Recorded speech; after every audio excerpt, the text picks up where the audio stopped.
All right, welcome. Today is Tuesday, the 9th day of June, 2020. I'd like to welcome everybody, members of the audience, public here to our Weber County Commission board meeting.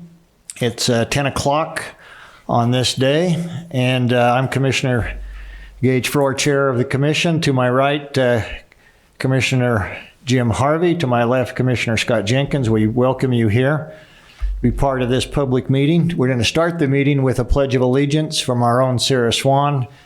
Invocation will be given by Brian Barrett, and our thought of the day by Commissioner Harvey. Then we'll go to public comments. Let's go to that point. Sarah?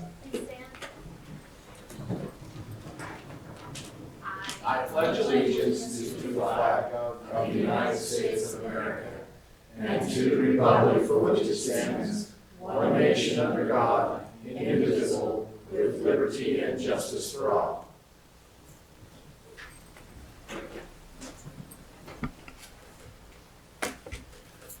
Our Father in heaven, we thank thee for this beautiful morning. We're grateful for this great country that we live in and the freedoms that we enjoy.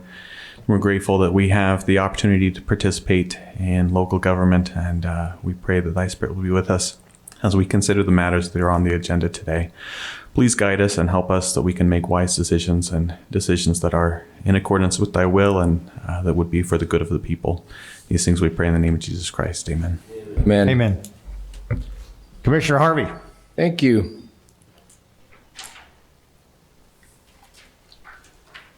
You know, Commissioners, over the last couple of weeks, we've seen a lot of people use their discretionary times in different ways. There's been a lot of comments and a lot of attention given to people who held a position and didn't do so honorably. I am choosing my remarks today about a person who held the same position and did so honorably. Right here in our own town, on Jackson Avenue, on May 28th, Officer Nathan James Lyday was shot, being armed with a pad of paper and a pen in his hand.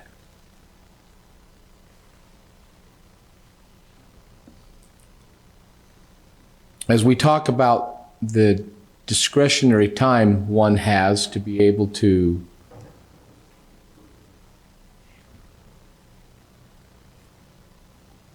make a difference, I wanted to publicly thank many in our community, not just though in our community, but many throughout the state of Utah, whether they be city, county, or state, and many from surrounding states who came and offered as discretionary time respect for one who gave all, trying to protect a wife and kids in the same household. I particularly want us to thank all those who were involved in the memorial service on Saturday morning. There were many things that went on behind the scenes, from not just the preparation of the grounds and the chairs that were set up, but even little things that most people don't pay attention to. The thousands and thousands of flags that were put up. The stages, the spider boxes that connect all the electrical power so an audio system could function correctly. The way people were dressed in the finest they had.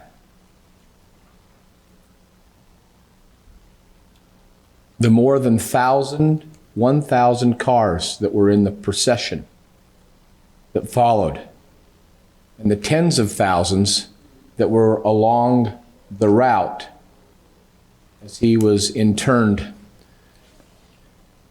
in the Lindquist Cemetery just above South Ogden, Uinta there out south.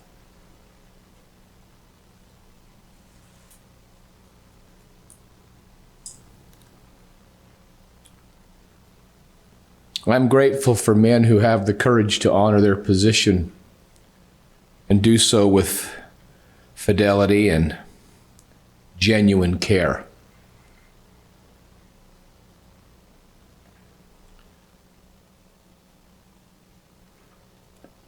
And I, for one, in this commission, am grateful for the partnership we have. I love where we live. I love our community members because they care about the right things. I love so that whether it was on a procession line or whether it was a peaceful protest, we've chosen to do all those things peacefully. That speaks to the character of Ogden. It speaks to who we are. It speaks to our leadership. It speaks to our respect one for another. And I'm grateful for all of you who played a part in that, especially those who taught those principles to the next generation. Thank you. Thank you, Mr. Chair. Thank you, Commissioner. Very appropriate comments for today's world and United States and state of Utah and Weber County. Thank you very much. Let's move now to public comments. And again, keep in mind, we're going to limit this to 3 minutes. Anybody would like to come before the commission at this point in time, please come forward. Linda. Good morning. Good morning. Appreciate you being here. Linda, will you pull that microphone down closer so we can make sure we hear you? Is that good? It's better. Thank you. Okay, thank you. Well, today's kind of library day on at the commission. At a commission meeting, we've got 3 important items on the agenda. I wanted to take just a minute to give you an update on the library reopening and to recognize that we have members of our library boards here, the library board and development board, friends of the library. But specifically, 5 of our building managers are here today. Haley Van Vlack from North Branch, Karen Burton from Ogden Valley, Deborah Smith from Pleasant Valley Branch, Holly Okahara from the main library, and Phoebe Carter from the Southwest Branch. And as I said, I'd like to report very briefly on our reopening of the library system that was done under the umbrella of all of these folks.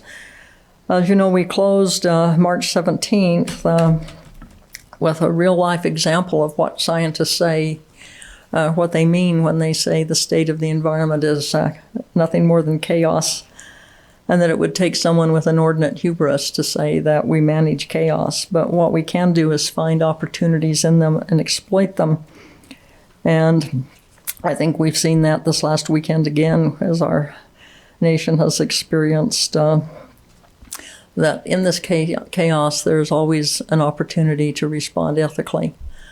And it's that I want to address, and thank the commissioners for the opportunity that was given to us to reopen the library system. Seeking opportunities in chaos, we spent our time cleaning and doing grounds work and collection development and inventorying, but also looking for opportunities to improve. We've learned to record our programs and put them out on YouTube and Facebook and contact people in different ways. We've learned to issue electronic library cards. During the month of May, we circulated more than 40,000 electronic books and audiobooks. Now, that's a drop in the bucket compared to the 250,000 we would have circulated if we had been open, but nonetheless, it was an opportunity for us to learn something new and to serve in a different way. May 1st, we opened for curbside services, which have been a big success and something we may continue well into the future. We opened the doors May 11th and invited people in a safe and productive way. And on June 1st, we opened our public meeting rooms. And all of this was done with your support for the ethics of inclusion of people in our community, including those regardless of their age or their health or whatever. I think that was a very important modeling that was done with your leadership. And as I say, the purpose of all of this is to recognize and thank you for your overriding support and what you do for the library system, but how you've led the community through this and for giving us the opportunity to learn to do better. I want to also acknowledge the Finance Committee for the extraordinary way they've led us forward as a county and as a library system, and the health department and human resources and our legal counsel and purchasing and all the others in the county who have worked such a great team during these last few months. And say that whatever is on the horizon, we appreciate you looking for the ethical opportunities that are available and making them available to us to focus not on us as county employees, but on the people that we serve. You do great work, and we appreciate what you do for us. So thank you. Thank you. Linda, stay there a second. So I just want to take this time to thank you, the library board. This has been a difficult time, and we wrestled, as you well know, with the opening, and one of the main assets of this county is libraries. And we felt it was very important to open the libraries as quickly as possible. Even though we did not receive 100% approval rating for opening, we felt it was very important for a majority of our community to get back to the libraries to be able to enjoy the resources there. So I just wanted to give you our thanks as the commission for a job well done. You've handled that very well. The efforts you went through to make sure that we did not increase the spread of the epidemic that I think was very carefully planned out and executed. So I just wanted to give you thanks, as well as your library board. And I wanted to give recognition, if I could. You talked about your employees, but the library board is here. If they could stand, and we'd like to give them recognition. Make sure we have everybody here. We have Reed Spencer, Evelyn Burtonson, Kathy Jensen's here. Obviously, Linda's here. We have Cynthia Matson and Marcia Harris. Did I miss anybody, Commissioner? Got the ones, yeah. So, folks, I just wanted to let you know again, working with Linda is a very important part of this county and this community.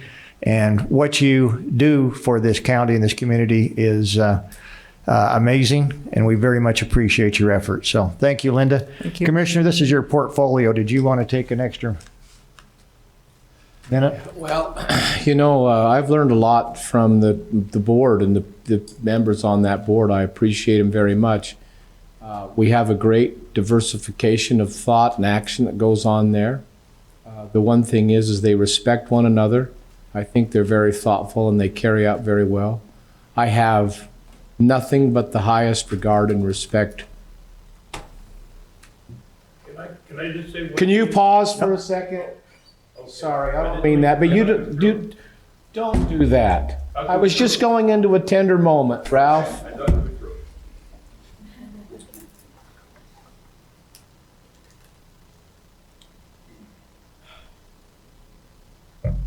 I'm sorry.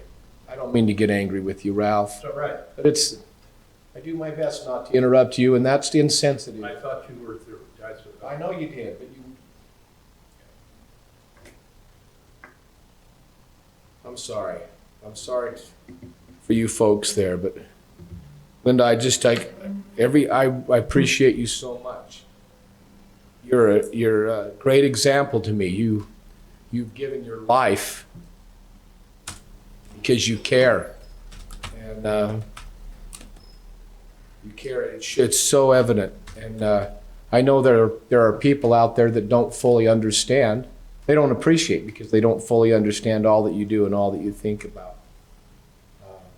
there.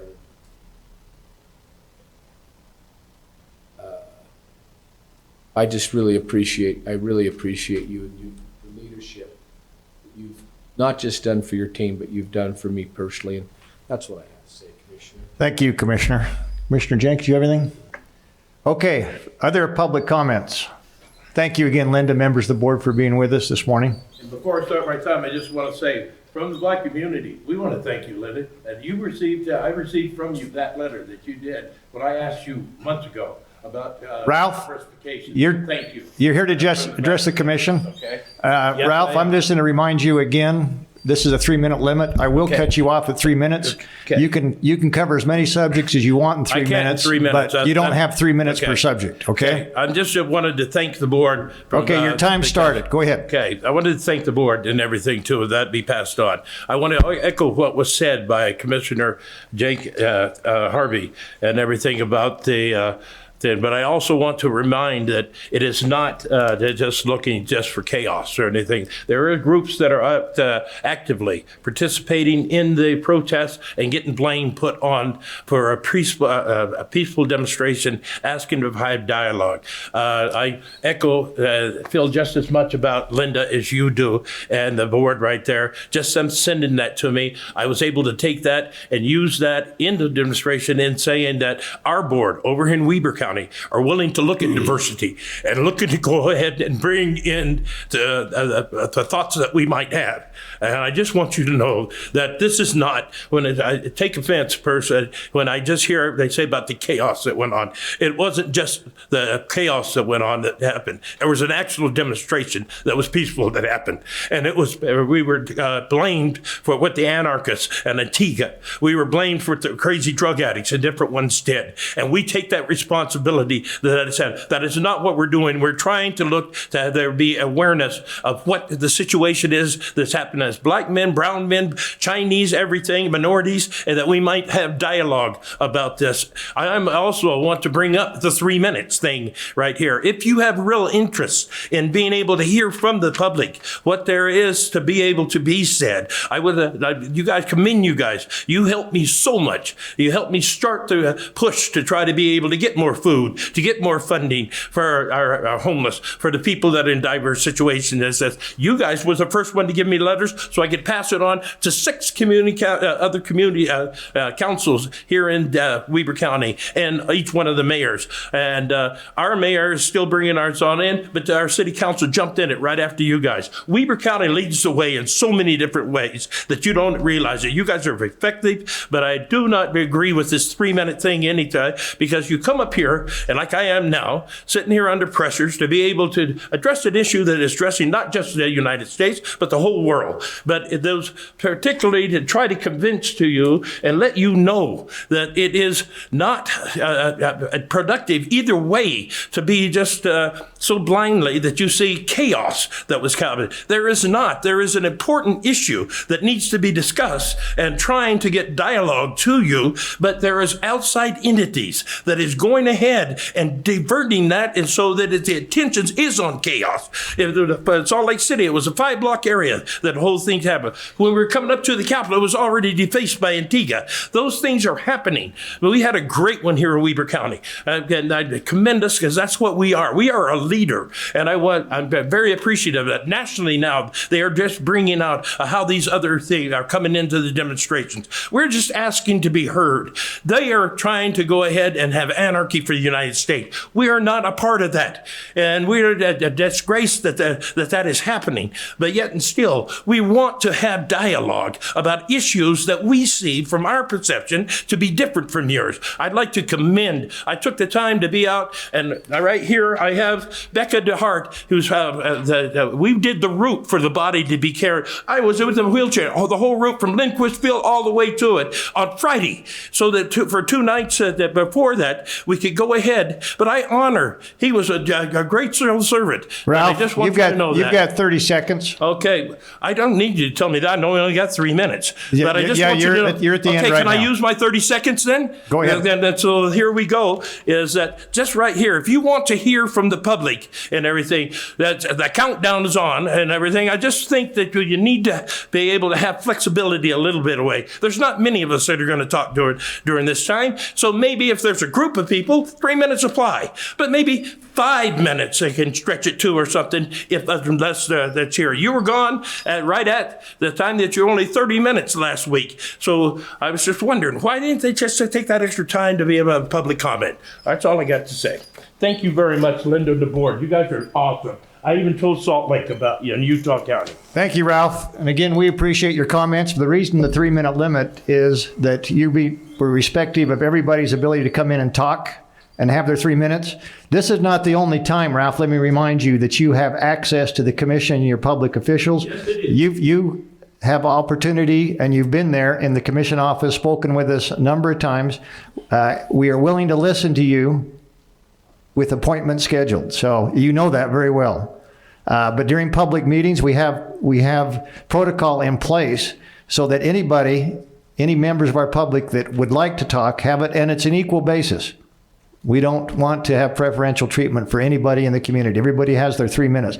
At the point in time we decide that needs to go to 5 minutes or 10 minutes, that will be a decision of this commission. So, thank you, Ralph. Appreciate you being with us this morning. Okay, let's move now to About any other, our consent. Was there anybody else? I think that, Ralph, you were probably the last. because you know that every week. I don't see anybody coming, so let's move to our consent items. Let's go to consent items F1, request for approval of warrants 2789 through 2806 and 449936 through 450105 in the amount of $572,834.77. 2, request for approval of purchase orders in the amount of $51,539.57. 3, request for approval of minutes for the meeting held on June 2nd, 2020.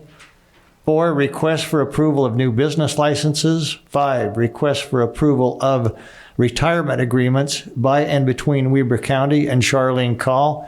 And number 6, request for approval of change order number 5 on Saunders contract, that'd be Saunders Construction, Ogden Valley branch site and utility improvements to adjust contract costs to add back credits and accommodate costs for mitigation of unforeseen site contamination, sandblasting, repainting driveway, security gate, and provide presentation equipment to facilitate public and staff use of outdoor education center / Bowery. That's our consent agenda, consent items. Commissioners, comments, questions before we go to Mr. Hatch? I have questions. Go ahead. On that, the way that read when it came to us, and I can't bring it up right now, it showed that library was an overrun of $1.6 million. And that had to be written incorrectly. Linda, that wasn't an overrun. We knew that was going to happen, right? That's correct. Yeah, I didn't. Maybe it was just the way it was written up. Ricky, did you see it that way? No, I didn't. You didn't. Okay. As I looked at the change order, and Mr. Parks here, I thought the change order was roughly $46,000 thereabout. I'm recalling from last night when I read it. I was So I doing think this from memory. Commissioner, I think the change apologize. order was about $46,000, a little less. All right, I'm good with it. Okay. Commissioner Harvey, I'll make one other comment, if I may, Mr. Chair. go ahead. You know, back in 1994, May of 1994, I actually hired Charlene Call, Really? who's now retiring from Weber County and gave decades of great service. Probably the best nurturer I've ever met. And I wish her well in her next chapter. That's all I wanted to just say there. Nice. Let's go to Ricky Hatch. Good morning. We issued 11 purchase orders this week for $52,000. Just about half of that amount, $25,000, was for the transfer station. And that will go primarily to emergency repairs and staffing, but is also going to purchase some compost colorant. 31% of that amount, or $16,000, is for the library, and that will go to purchase books, materials, and some processing supplies. For checks, we issued 188 checks this week for $573,000. 26% of that amount, or $149,000, is for the library, mostly for the Ogden Valley branch construction, but also for books, materials, utilities, and maintenance. 18%, or $101,000, is corridor preservation funds that were used to purchase properties on West 12th Street, Skyline Drive up in Pleasant View, and Larson Lane. 8%, or $43,000, is for the jail, and that went to air conditioning repairs, utilities, as well as inmate clothing. And then 7%, or $41,000, is for the roads department to go primarily towards road supplies, including a nice big purchase of magnesium chloride. Questions for Mr. Hatch? If not, I'd entertain a motion. Mr. Chair, I make a motion that we approve the consent items as listed in today, June 9th agenda. Items number F1 through and including F6 is presented. Thank you. We have a motion, I'll second. and we have a second. All those in favor say aye. Aye. Chair votes aye. Motion carries. Thank you. Let's move now to action items. Number 1, G1, request for approval of a resolution of the County Commissioners of Weber County appointing a member to the Weber County Library Board. Now we know why some of these board members are here. Commissioner Harvey, it looks like you're presenting. Thank you very much. Commissioners, we, in our library board, excuse me, I'll get there better. On our library board, on a staggered basis, the terms for the library board come up. Currently, there is a position open that's available. We had some members of the public apply for this open seat that's at large. And the board has made the recommendation that we reappoint Di Allison back to the board. I've known Di since I've been on the board for 3.5 years. She not only attends, she cares, she's there all the time, and does so thoughtfully. She does so with an open mind. She weighs out the different issues that come to the board, and you'd be surprised at the different things that are brought to the library board. But I think she makes good decisions. As a side note, she is functioning currently as the board chair and is doing a wonderful job after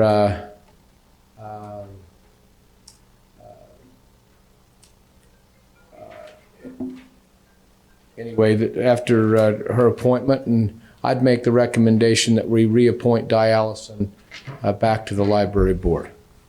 Okay, that's a motion, I'm assuming, for resolution. I'd like to make that in the form of a motion, Mr. Chair. Thank you. Discussion. Commissioner Jenkins? I'll second. Second. Any discussion? Commissioners, that's Resolution 12. Commissioner Harvey? Aye. Commissioner Jenkins? Aye. Chair Farrar? Aye, thank you. Carries. Resolution's passed. Thank you. Let's go now to our next action item, request for approval of an ordinance of the County Commissioners of Weber County establishing a library capital project fund. And Brian Barron was on that, but I believe Scott Park is going to handle that, right, Scott? Correct. Good morning, Commissioners. So what you have before you is a draft ordinance that will establish a library capital projects fund. What this does, it allows the commissioners to save money for future capital improvements to the library facilities. Money in this fund could be used for the purchase of real property for a new library or an expansion of an existing library. It also could be used for the cost of planning, constructing, or rehabilitating Weber County library facilities. So what we're trying to do is carve out a separate fund which will be used to collect donations from outside individuals and dedicate that money specifically to library facility improvements or constructions. It would also allow the commissioners to appropriate through the regular budget process money into this fund to save for the repair and replacement of existing library facilities or the construction of new facilities. And it also would allow the commission to set up a transfer so that if there is any unused surplus budget money at the end of each year, a portion of that could be automatically put aside into that savings account.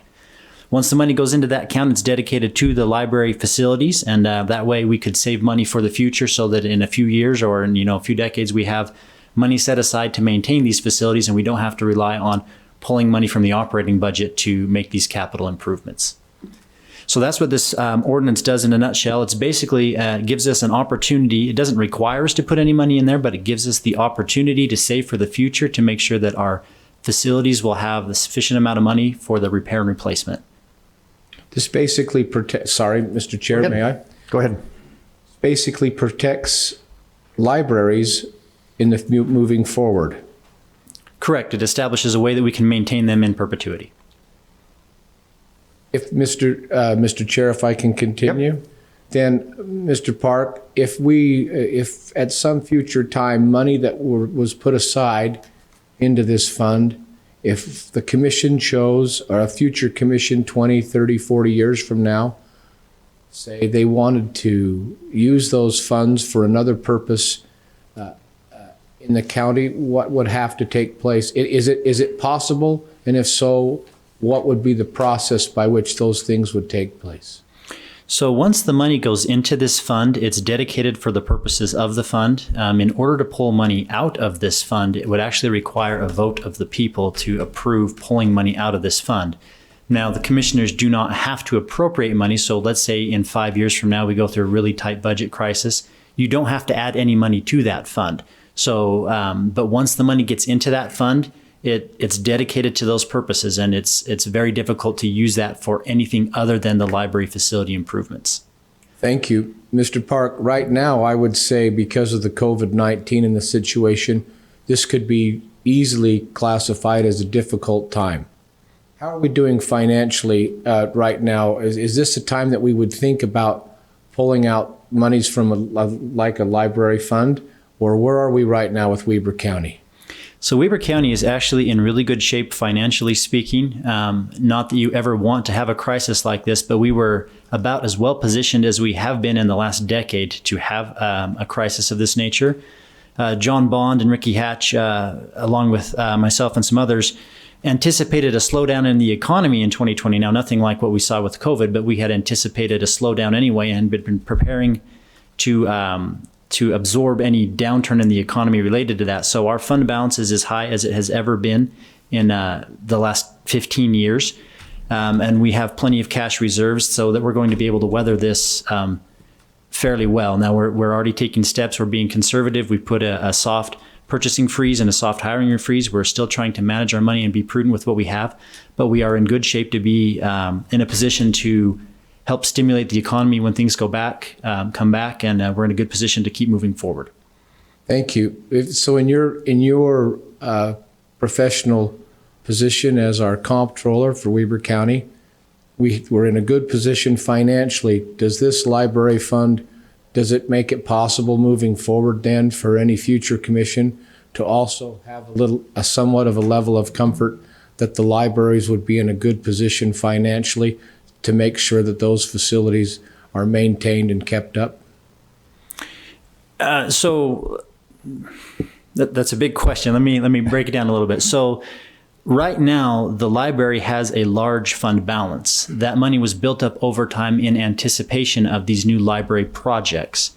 Linda managed her financial budget very well. I've never seen a project that was that large that came in under budget or even on budget. Usually they have multiple change orders and they go way over budget. So we have set aside some money, some one-time money that's in the operating fund balance right now.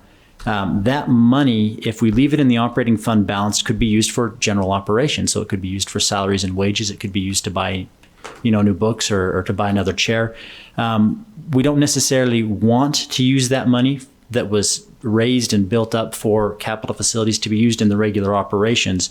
So that's what this fund is doing, is setting up a mechanism where we can put aside some of that money. Now, the library operating balance, we've talked about this in our 5-year projections. We're reaching the point where, because we brought on a new library facility, the operating costs of the library are going to exceed the revenues brought in for the library. So we're watching that. We still feel that this fund is a good idea because it's going to allow us to set aside the one-time monies that were intended for capital projects, for capital facilities. We're going to be able to set that aside and ensure that that's used appropriately and not spend it for operations. So you asked about the financial sustainability of the fund. We've talked about that in our budget hearings. We've talked about that in our 5-year forecast. The library fund is a fund we need to watch to make sure. I mean, we brought on a brand new library. There are going to be increased operating costs. If we were to bring on a new facility or a new expanded facility, there would be additional operating costs. So we watch the one-time monies and we track those separately from the ongoing operating costs, the in and the out. So right now, the commission is in a good spot to set aside some one-time money that was generated, one time is not ongoing. We're able to set those aside for one-time projects and not use one-time money for ongoing operational issues. But we're still in a good spot to set aside some money now and maintain our operations at our current level of service for the next few years. Great. So what I'm hearing from you is when the vote of the people took place to refurbish or to build new libraries, they voted to increase the number of libraries. When that vote took place and the vote came out to, the people voted to build new libraries. At that time, did they also vote to increase the operating expense of the libraries to run additional buildings? And if not, where do you see, what are we going to need to do? So at the time of the vote, there was no additional money set aside for operating the new libraries. The people voted to approve a bond to construct a new library facility. Now, with the construction of a new facility and the opening up of another floor in the main library, there are additional operating costs that come along with that. The bond was one-time money used for construction, so there was no discussion at the time that I'm aware of, and this was before I was here. There was no discussion as to what we do to fund those ongoing operational expenses. We knew at the time that there would be ongoing operational expenses with hiring new people to staff a new building. Thank you. At the first of your presentation, and this will conclude my questioning, Commissioner, the first of your presentation, you were complimentary of Ms. Wangsgaard, her staff and the managers of each branch with how efficient they're running, at least my interpretation is how efficient they are running the operations and the budget of the libraries, especially considering the renovations and the new construction, how they were at or below, but they came in under budget with a budget this size. In your professional opinion, Scott, do you feel like the library budget is being managed efficiently and with care and the way it should be? The library budget is a very tight budget, and it is managed, in my opinion, very well. I would say, kind of as a cautionary note, it is almost being managed too well, to the point where those payroll costs have been, Linda has been so good with her payroll costs that I wonder if she's going to be able to sustain what she's doing in the long run, because she's got some really good employees. She's working them and they're doing a very good job. But with the job economy, before this whole COVID thing came out, it would be very hard to hire somebody into the library system. Linda's done a very good job at keeping her employees and doing the best she can for them. But at a certain point, just with the job market, nobody wants to be a librarian for what we're willing to pay a librarian, if that makes sense. So she's managing her budget very well. Yes, I would say that. The only thing I would add, and Linda can speak more to this, is that in the future, we're going to have to consider a salary survey to make sure that we're competitive so that we're retaining the best staff. But that's something that we're looking forward to in the future, and we're trying to plan for that now. But yes, Linda manages her budget very well. Thank you very much, Mr. Park. Thank you, Mr. Chair. Thank you for those remarks. Commissioner Jenkins, do you have any comments? I do have some questions. Go So this fund that we've decided to set up, I want to make sure I understand it very well. Who controls that fund? This is a Weber County controlled fund controlled by the Weber County Commissioners. Right. Okay. Very good. And so one of the things that we plan on doing as commissioners is taking surplus bond money that we have and put in that account. And the purpose of that is so that we can address future libraries and future maintenance repairs. Now, we've just done pretty good maintenance repairs, so I don't anticipate we'll have any major maintenance repairs out there in the future. So we'll save this for what it is. It's pretty much saving for another library someday out in the west part of the county somewhere, west or northwest, where we don't have one. And that's one of the reasons I'm supporting this. I think this is very good to have this done. And that's a statement, not a question. So in that library fund today, of course it's zero now, but in the library fund that has these surplus bond dollars, what do we show that balance today? So I'll just clarify. We have about $8 million as of the end of 2019, about $8 million in there. Now, it's not surplus bond proceeds. It's money that we had set aside in our operating budget for construction and improvement of libraries, but we didn't need to use it because we had bond money Right. that paid for it. So I just want to be clear that it's not surplus bond proceeds, it's surplus operating Depends funds. on who's talking about it. But you're right. Okay. So my hope would be that we could put 5 or 6 million of that in this account. And that, I realize, will be a negotiating factor as we get to the budget session this year when we decide what to do. But I'm anxious. The reason I support this, what ends up happening, people who look at this budget will say you have plenty of money whereby you can operate, but that is trending down. And so if we don't adjust the amount of revenue that we bring in for libraries, it'll only be a matter of a couple of years, and we'll burn that down to a point where we'll have to increase taxes anyway. So I'm of the opinion that we should really do that this fall when we get into the budget cycle. And then that will make that amount so we can capture it. And once we can capture it, then we can put it in here, and it gives us a great start for another facility. So I am of the opinion that we're being very fiscally sound with this move that we're making, number one. Number two, I question whether we wanted to continue to support the library system at the level we are. There's no question, when this came up for a bond vote years ago, I questioned that. I wasn't in the position I'm in at the time, but I was a state senator at the time. It was towards the end of my time as a state senator, and I questioned that, whether we wanted to continue. But, went to the people to a vote, and they voted, and resoundingly voted to do this. And so, in my mind, I have no question about that now. I'm not going to fight it. There's a lot of things that still happen at the library every day, and I want to support that. And so that's one of the reasons I've decided to support this new fund we're making and lock these dollars up and protect them.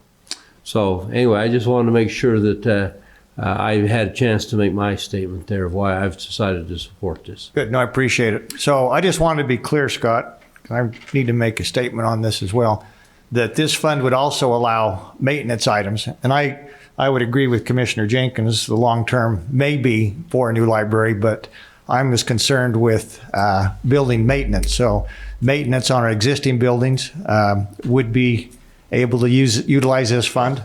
That is correct. We have it defined for the purpose of acquiring real property, the cost of planning, constructing, or rehabilitating Weber County Library facilities. So if we need a new roof, Right. if we need to replace the windows, if we need a big, something that's not just like a regular repair and maintenance, but, bricks and mortar type issue, then we can use this money for that purpose.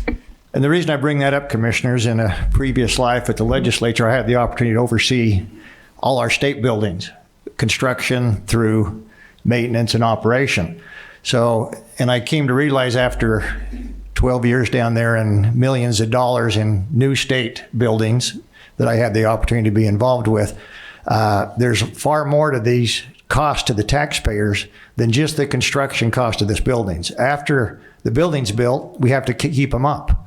And there has to be a fund established to keep those buildings up, because unless we want to keep these buildings in what I would call excellent condition, then they start losing value for our community. So I'm in favor of this primarily, and I would look first to make sure that we maintain these buildings prior to building any new buildings, because I saw that happen at the state where as buildings age, we have a thing called depreciation. And that depreciation requires that we put money into these buildings. There's also a thing called operations. We called it O&M at the state. So two factors become very important as we look at these assets for any government. First would be the cost of construction. But as we look at state buildings, and I think it'd be very true to county buildings or the government buildings, that within 25 to 30 years, the cost of maintenance and operations exceeds the cost of construction. So we need to keep that in mind. And then with that is what we call programming, we call operations. So anytime you build a new building, in this case, Linda needs to go out and hire new people. And that becomes a burden to the taxpayers in programming our operations. So I would just make a note that two critical cost elements enter into this, Commissioners. First would be maintenance. We want to be the shining star of our library system. We need to maintain them, and we need to make sure that they're operated, which is going to involve cost. And we need to be very aware of that as we look at this fund balance and as we look at whatever we put into this fund in the future, that's kept in mind. So anyway, that's my 2 cents, Commissioners. I'm ready for a motion. Mr. Chair, I'll make that motion that we approve the ordinance of the Weber County Commissioners establishing a library capital projects fund. It's the first reading, Commissioners. First reading. Well, okay, fine. I'll approve the first reading. Fatima, thank you for keeping us straight on that. I don't think there's anything else I'd like to read into that either. So leave it like that. And we have a second We have a second. from Commissioner Jenkins. Okay, Fatima. First reading. We don't need to take a vote at this point in time. Oh, Just Take a approval. vote, but no ordinance number. A vote, but no, she doesn't, just a vote as a body. Okay. There's no ordinance number. No ordinance. Okay, got it. All right, thank you. Appreciate that. So I want to make sure that we follow up on Commissioner Harvey's motion, because that was a motion. Yes. Yeah, So all those in favor? thank you. aye. Aye, Chair votes aye. Thank you. thank you. That is the first, just so we're clear, that is the first reading of this. Right. Thank you. Okay, let's move now to approval, another resolution, which would be Agenda Item 3, request for approval of two resolutions of the County Commissioners of Weber County appointing 2 members to the Weber County Career Service Council. I'm assuming that's a resolution for both those members. Our own Sarah Swan. Go ahead, Sarah. Good morning, Commissioners. There's actually 2 separate resolutions, but they're both for the same thing, of course, for different people. Utah code requires that we have a 3-member career service council. This career service council hears any employee grievances or appeals. So upon demotion, any loss of property, termination, they could appeal to this council. Now, the council doesn't always hear those cases. We have the opportunity to refer those to an administrative law judge as well, which we sometimes do, but that requires the request of this council to refer it to the ALJ. The 2 people we have here are both currently serving on our Career Service Council. They have been for some time. They've both been great members. The first is Robert Hunter. They should be individuals who are sympathetic to the merit principles of county government and familiar with county government as a whole, but not county government employees or elected officials. Mr. Hunter was a past county commissioner. There's also Marcia Owen, who again is currently serving and has for some time. And she is a former Weber County employee. They have both agreed to serve for another 3 years. Our other member is Jan Zogmaster, who is in the middle of her term right now. So we're requesting approval for Ms. Owen and Mr. Hunter for a 3-year term to our Career Service Council. Thank you. Does that conclude your presentation? It does. Commissioners, back for action or questions? No, they're both, I know them both, and they're both very fair people.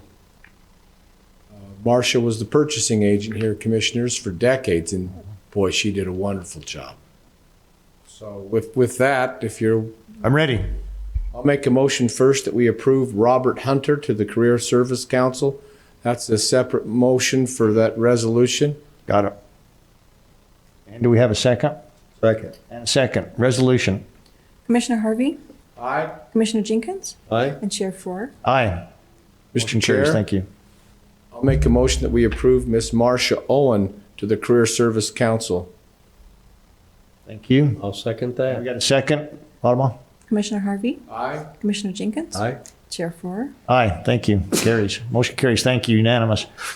Okay, let's now go to Agenda Item 4. Request for approval of an agreement by and between Weber County and the Federal Highway Administration, Central Federal Lands Highway Division for project scoping of the Causey Reservoir Access Improvements Federal Lands Access Program grant. This is a grant that we're working with the Forest Service Yes. on. You're not Mr. Wilkinson. Nope, we'd like to excuse Sean today. All right. Okay.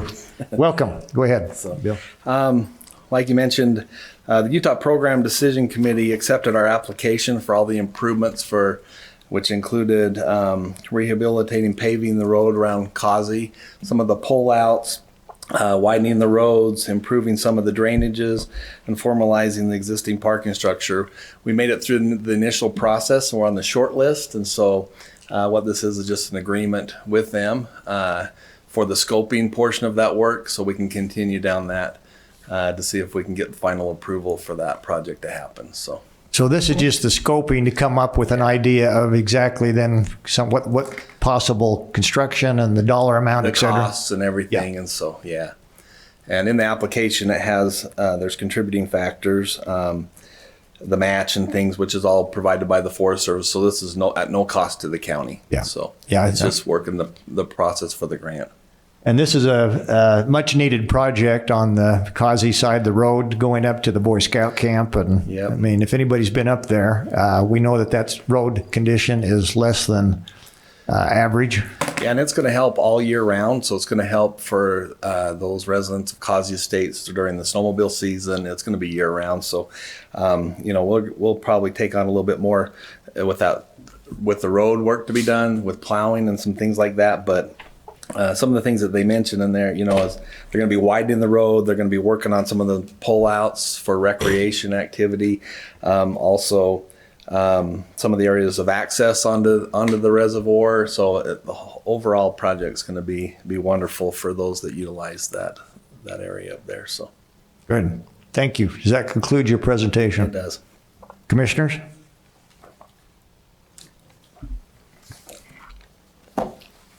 You've made every motion today. Well, I'm not ready to make a motion, but I'd like to make a comment on this one. Go ahead. Make a comment. Well, I thought he was going to make a I comment. am going to make a See, I'll comment. wait. I'll yield. Go ahead. All right. Go ahead. Commissioner Jenkins, the floor is yours. Well, we've had several meetings on this project, and I'm looking forward to having it done. It's amazing how the innovation of new products changes the way we use certain things. And when that's a non-motorized facility up there, Causey is, and when they innovated these paddle boards and the different canoes that they have now, and these different boards that Lifetime and different ones make, well, all of a sudden the use up there has just exploded. You used to go up there and see 2 or 3 people on that. Well, now you see, it's common to see hundreds of people up there. Well, there's no place for them to park. There's no place for them to, it's just they're wearing it out. They're using it to death. And truly some maintenance like this needs to be done so that it can be used more comfortably. And so I'm very much in favor of this. In fact, I'm excited. I would love to make a motion. I'm not sure I can. I Can think you can. Yeah. Okay. I'd make a motion that we approve this agreement between Weber County and the Federal Highway Administration, Central Federal Lands Highway Division. Thank you. We have a motion. Second with comment, Mr. Chair. Please. This also, and you've done a great job, Commissioner, in those comments. And if I might just add to them, Weber County enjoys a fantastic relationship with the Forest Service. Over the decades, this hasn't always been the case with just our neighbor that's over one street, one block to the south and one block to the east. It's not always been the case. But Sean Harwood, who is the director over there, has been really good to help us. And he's the one that's really orchestrated and helped direct this effort so that those areas up there are better for all people who choose to use them for whatever reason, whether they're going to fish or recreate or just view, to make them safer. And he's an Ogden boy, another Ogden boy, born boy that's done really good and through his whole career has given back. He could have retired, but he chose to stay on and take his last turn here in Ogden from Colorado because of circumstances in his life and his now, like many, giving back. And man, we've got great people here. And Sean's another hero, local hero. So I hope that he knows how much we appreciate this. And Bill, way to go. You guys carrying this. It's a huge bucket. Appreciate you doing this. I'm excited to get this thing going. Yeah, and one thing that as we look at ongoing costs after these improvements, it's going to be a little while. It's it's kind of scheduled to fund in 2025. The work to be done in 2026 is still a ways off, but when we look at the amount of county dollars that we spend trying to keep some of those roadways up that's been deteriorating over the year because of water or a lot of different areas, it's going to take away most of that. And so our maintenance as a county and costs go down significantly in regards to repair and maintenance of this as well. So huge benefit to the citizens of Weber County and us as Weber County as a whole. So. Yeah, this is going to be a much needed project. I actually was up at Causey just a week or so ago, had my granddaughter up there. I think it was an early Saturday or Sunday morning. And the number of people up there at that time of the day just amazed me. And I told her, I said, not too long ago, well, it was probably 50 years. But I remember the time that I'd take a canoe out there and probably be the only canoe on the lake on a Saturday or Sunday. And she looked at me and said, "Grandpa, you must be getting real old because there's about 100 people out there right now." I said, "Yeah, McCarty, you're exactly right. I am." But is that where that song, "Now I'm alone in my little canoe"? I remember singing it back then, yeah. Well, you were alone in your little canoe. I was alone in my canoe. Yeah, I was alone. You're right. Okay, enough of that. So we had a motion from Commissioner Jenkins. We had a second. This is just a approval of an agreement, so it's a voice vote. All those in favor say aye. Aye. Aye. Chair votes aye, carries. You have an agreement. Keep us posted on that if you wouldn't mind, Bill. Okay, thank you for that. That takes us to our agenda item H, Commissioner comments. The floor is open. Thank you. My time? Your time. This has been a tough week for the county. When you look at all the things that have happened, we've lost a local police officer, Ogden City has, and there's just been a lot going, and it's kind of been a tough week. And I am way impressed with the way our folks have responded. Mr. Price brought up the fact that we had some local demonstrations and we had some riots in Salt Lake, and our sheriff's department put in lots of extra time, not a little. And at one point, I think we had 40 or 50 officers in Salt Lake. And so we can do hard things in Weber County. And that's what this showed and demonstrated this week. As hard as it was on everybody, I didn't hear a word of complaint. The sheriff sent us pictures of them being involved in Salt Lake and what they were doing. They were involved locally in Ogden with their police. It was wonderful, absolutely wonderful what our local sheriff did. And we can do some good things, and we did. And so we responded well this week, and I just wanted to thank all those involved. We really had a good week. It's been a tough week, but we've made it through. Commissioner Harvey? Good, thank you. Thank you. And yeah, just to give recognition, I've had a number of conversations through the week, starting last weekend with the sheriff, and what they did was amazing. We've had communication with the Salt Lake mayor leadership, and they very much appreciate what we've done.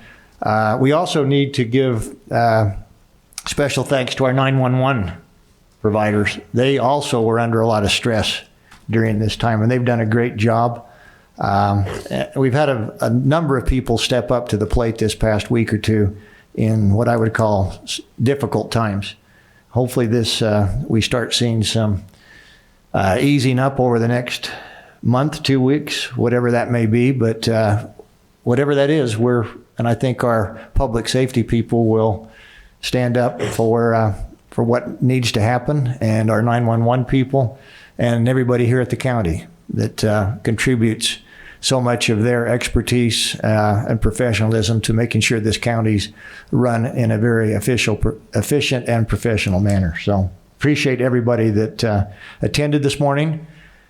Thank you. And with that, I take a final motion. Mr. Chair, can I say one more thing? You know, I appreciate what you said about 911. I kind of want to go back then for a minute. You know, these folks that run our 911 center, when you dial 911, you hear on the other line, 911, what's your emergency? They pick that thing right up. Well, behind the scenes, what you don't see is you go over there and there's a large room over there, and each one of these folks sit at a station. And that station has multiple screens, big screens here, and telephones. And so when they answer that, what's your emergency, it comes up on a screen where they're at and what's happening. And they can all see each other as this takes place. So when they get a call that an officer's down, you know, antennas go right up. And everybody's watching to see what's happening over there. Sorry, it's a little emotional. I didn't anticipate this. So anyway, as they do that, they're all watching, and these officers, they're pretty much in the same facility. They're right next to each other over there, so they know each other, and so they're watching who's down and what's happening and how it's evolving. And then, of course, they get the call in that they have an officer that's expired.